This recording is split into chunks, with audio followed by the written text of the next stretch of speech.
Students, now we'll discuss about the second type of the animal tissue, that is the connective tissue. Connective tissue.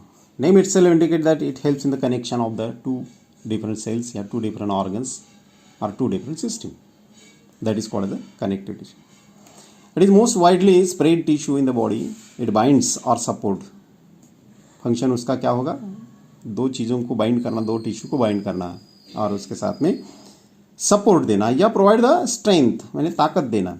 That is the duty of this tissue. For example, the bones, cartilages. Okay. It consists of variety of the cells and fibers. These are embedded in the abundant intracellular space called the matrix. इसमें जैसे कि epithelial tissue का type पड़ा था, उसमें matrix बहुत कम था. Cell junction के अंदर में मैट्रिक्स बहुत कम था, मतलब सेल बड़ा था, मैट्रिक्स. ओके. इसमें एपिथेलियल टिश्यू में ये गैप बहुत ही कम था, मामूली सा गैप था, जिसके से ये सेल ही खचाखच भरे जाते थे. तो अभी कनेक्टिव टिश्यू में ये पार्ट बड़ा रहेगा, यानी सीमेंटिंग मटेरियल जो दो ईंटों के बीच में जैसे सीमेंट डालते हैं, सीमेंटिंग मटेरियल इसमें ज़्यादा है.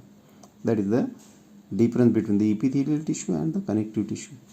ये इसका काम ही कनेक्शन का है, जिसके से they having the much more cementing material. Okay.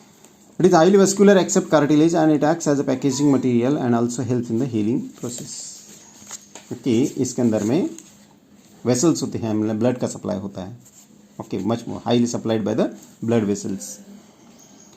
Now these connective tissue are classified into connective tissue proper. अब अगर हम पढ़ते हैं connective tissue को,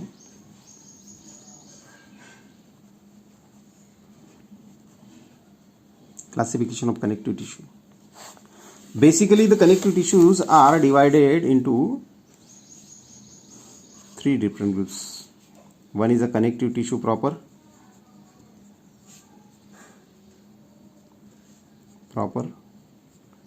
मैंने प्रॉपर क्यों बोला?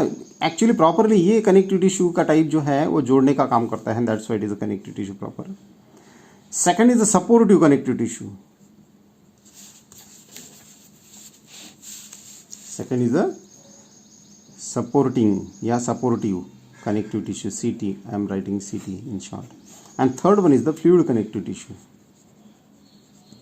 fluid CT. For example is the blood. Blood के अंदर में आरबीसी होते हैं, ब्लड के अंदर में डब्ल्यूबीसी होते हैं, आरबीसी होते हैं, डब्ल्यूबीसी होते हैं, प्लेटलेट्स होते हैं. All these are the cells. इनका ग्रुप ये फ्लो होते रहता है, सर्कुलेट होते रहे, एक जगह से दूसरे जगह घूमने वाले होते हैं. That's why it is called fluid connective tissue. मैंने ब्लड के अंदर में होने वाले सेल्स बॉडी के ईच एंड एवरी पार्ट को जोड़ने का काम करते हैं.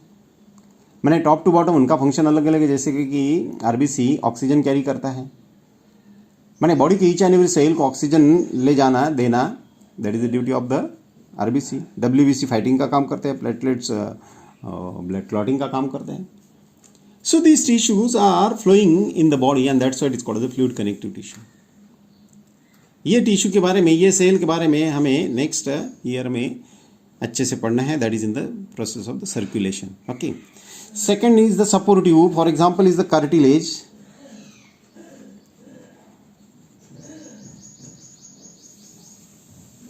And second is the bones.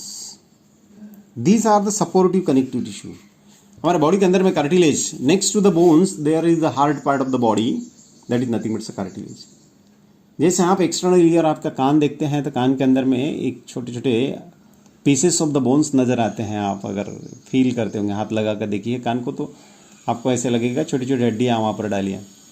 These are not the bones. यहाँ हड्डियाँ नहीं है, बोन्स नहीं है. तो जो हार्ड पार्ट नज़र आता है that is made up of the cartilage. और हाथ पैर नाक कान में जो जितने भी जो अलग अलग जगहों पर जो हड्डियाँ होती हैं, बोन्स आप फील करते हो, हाथ का बोन्स, पैर का bone. Okay. So these are the bones.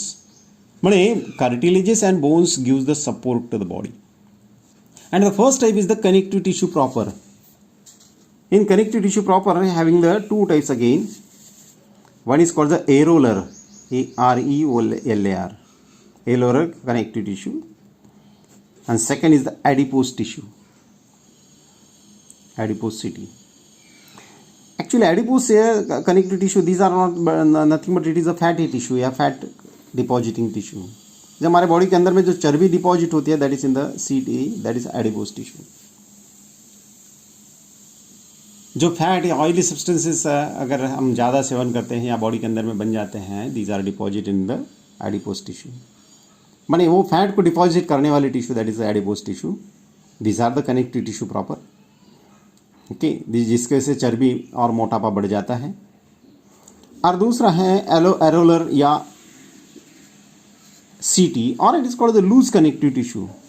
Loose connective tissue जिसका कनेक्शन जल्दी से या आसानी से ब्रेक हो सकता है, that is called the loose connective tissue. और it is called the areolar tissue because this tissue contain air gaps amongst them. छोटी छोटी गैप्स होती हैं, एयर कैविटीज होती हैं, that's why it is called the areolar connective tissue. Is it clear? So systematically one by one we have to learn about the areolar connective tissue, then adipose tissue, then cartilage, bones, okay, and in the next years we have to learn about the fluid connective tissue, okay.